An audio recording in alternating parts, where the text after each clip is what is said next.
the will to attempt to climb one of the world's 7 summits, the tallest mountain on each continent. Tonight, you'll meet young men who've done it with no legs. Their bodies and their lives were shattered in the wars in Afghanistan and Iraq. But on the big mountains, they find a way to reclaim what they lost on the battlefield, going beyond the limits of their injuries to achieve what seems impossible. At their side is a former Hells Angels biker named Tim Medvetz. He never served in the military, but on his journey to the top of Mount Everest, he says he found a way to help catastrophically wounded war veterans. We joined Tim and a young Marine as they climbed up the tallest peak in Australia and saw for ourselves how a mountain can change someone's life. The story will continue in a moment.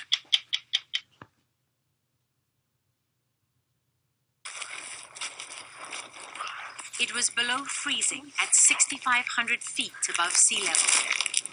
Private First Class Isaac Blunt had hit the deep snow on Mount Kosciuszko. The most brutal part of his climb was just beginning.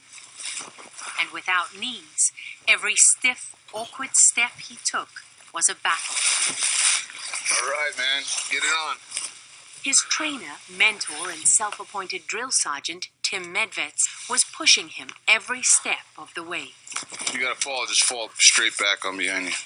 By that afternoon, a severe storm had enveloped them in blinding snow and wind. Isaac was only halfway to the summit, and he could barely move. I need everything you got, otherwise we're done.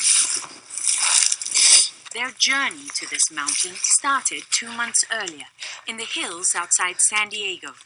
We met Isaac as he was starting to train with Tim, who was preparing him for long days in his new climbing prosthetic legs.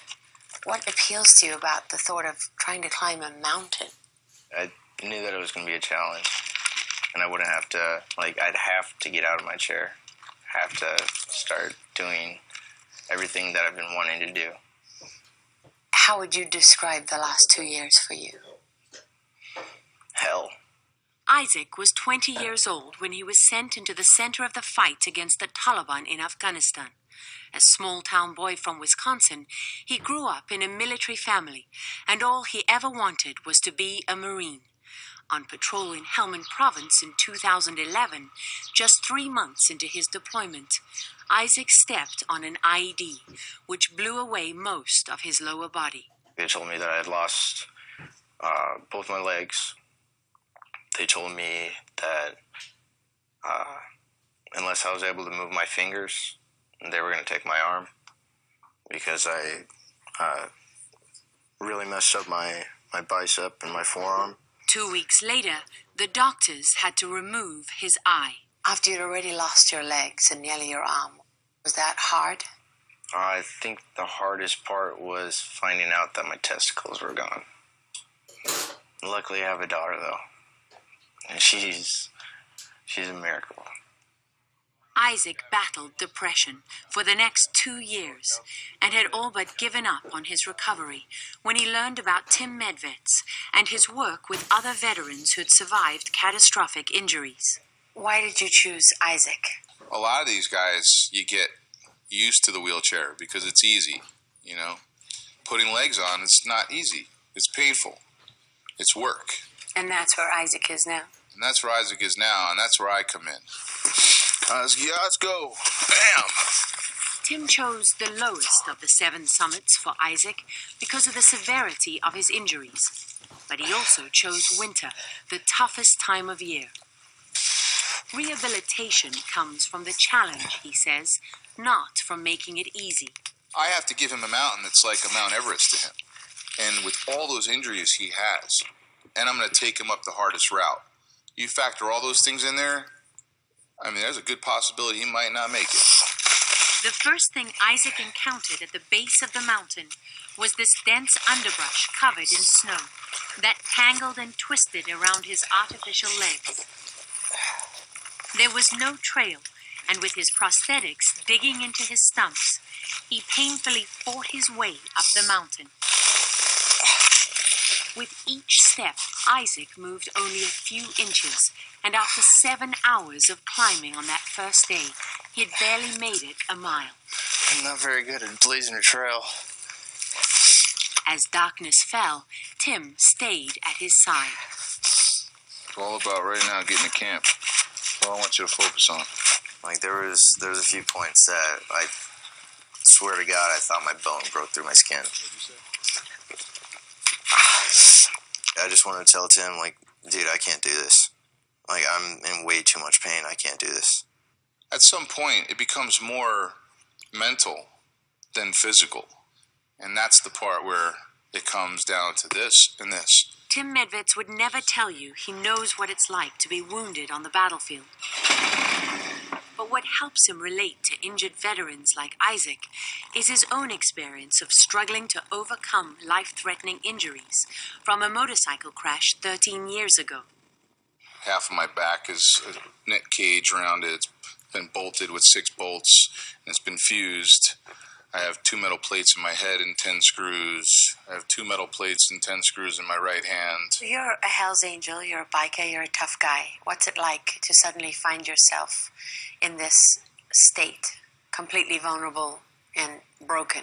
I would just, cover the pain with, 15, 20 Vicodins and whiskey. At the bottom of a downward, destructive spiral, Tim picked up John Krakauer's book, Into Thin Air, about a hiking tragedy on Mount Everest in which 8 people died. He says climbing Everest struck him as the ultimate way to prove to his doctors and himself that he was still capable of doing something that difficult. So with no mountain climbing experience and a body patched together with metal, he set his sights on conquering the world's highest peak. This was going to be my rehabilitation. You got to understand something. Like, for a guy like me to walk into these rehab places, these people doing these little, squeezing the ball thing, and I turned around and walked out, and I never even did any physical therapy. For me, that wasn't enough. That was like dying. Yeah, it was like dying. Yeah, it was. And I felt like I was dying inside. So I needed a punch in the mouth, And Mount Everest was that punch in the mouth? Mount Everest was that punch in the mouth. 6 years later, on his second attempt, Tim summited the mountain as part of the Discovery Channel series, Everest Beyond the Limit. He says the experience got him off his pain pills and back on his feet. He became convinced it could do the same for injured war veterans. So he created what he calls the Heroes Project, a one-man organization that takes amputees where most able-bodied people wouldn't dare venture. From the frozen tundra of Antarctica to the top of Mount McKinley, the highest peak in North America. Big mountains like that, they, forget that they even lost their legs. Because if they can do that, they can do anything. You do that, they can do anything. These 3 young men were all wounded, fighting the same enemy in Afghanistan as Isaac, and also recovered here at the Naval Medical Center, San Diego, where Isaac was preparing for his climb. Each one of them followed Tim Medvetz to climb one of the 7 summits. He took Marine Corporal Keontae's story to the coldest place on Earth, Antarctica, where he struggled for 2 weeks to get to the top of Mount Vinson. You deserve it, man. Going through my injury, I lost myself. Didn't have a clue who I was. I got to that point where I was actually starting to hit that breaking point of, you hit that suicidal plateau. Getting to the top of that mountain, I felt like I found who I actually was, who I am, and what I can do. And Staff Sergeant Mark Zambon traveled with Tim to Africa, where he conquered the continent's highest peak, Mount Kilimanjaro in Tanzania. At that moment, it was like, that answered it for me. That this injury, does not define my life. I define it, and life is still able to be powerfully lived even in this condition. You gotta dig deep, man. And Corporal Brad Ivanchan went with Tim to South America, where he climbed 23,000 feet to the summit of Mount Aconcagua, less than a year after losing both his legs. It's something that you can carry with you the rest of your life, and it also helps you put a closure on a period in your life too. I don't know where I would be today if I had not done it. It's definitely improved my life significantly, and my outlook on life significantly. They all said it was the most physically demanding thing they'd ever done in their lives. It's miserable. I mean, high altitude mountaineering, it's just pure suffering. It's period. You're freezing, you're starving, your body's withering away, you're aching, it's horrible. Sounds like hell. So why do people do it? For that moment, that 5 minutes on the summit, that accomplishment. What if something happens to one of them? What if they do die on one of your climbs with you? Is that a conversation you have with them? Of course. Yeah, from day one. I mean, I'm taking you to a mountain that, people die on. It might happen. It might happen. And that's part of the recovery. That's part of the rehabilitation. In what way? It's like deploying to Iraq, deploying to Afghanistan. It's like going on a patrol every day. They don't know if they're coming back, and that's a powerful life-changing experience. Back on Mount Kosciuszko, where the storm had grown stronger and more threatening, Isaac's mission had now become extremely dangerous. After 3 days, he was far from the summit. If you don't make it to that path today, we go down. Expedition's done, finished. All right. So you've got to move quick. The storm turned into a whiteout, with 60-mile-an-hour winds and zero visibility. Like, once that storm hit, the only way I could actually follow the trail is if I had somebody literally 2 feet in front of me so I could see their snowshoes. A few times that, I'd sink in or something, and the guy in front of me would get a little bit, further ahead. I'd look up, I couldn't even see him. Unable to move, the team hunkered down to wait it out. They were stranded for 2 long days. Just as they were reaching their limit, the skies cleared, leaving behind a hard, icy surface on the mountain. I was able to move so much faster because all the snow was compact. I wasn't sinking. I wasn't having troubles with my side sticks. I could stay on top of the snow.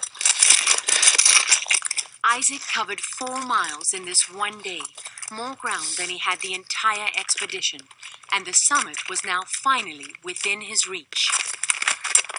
But he still faced the most challenging part, the final 400 feet of vertical elevation to the top.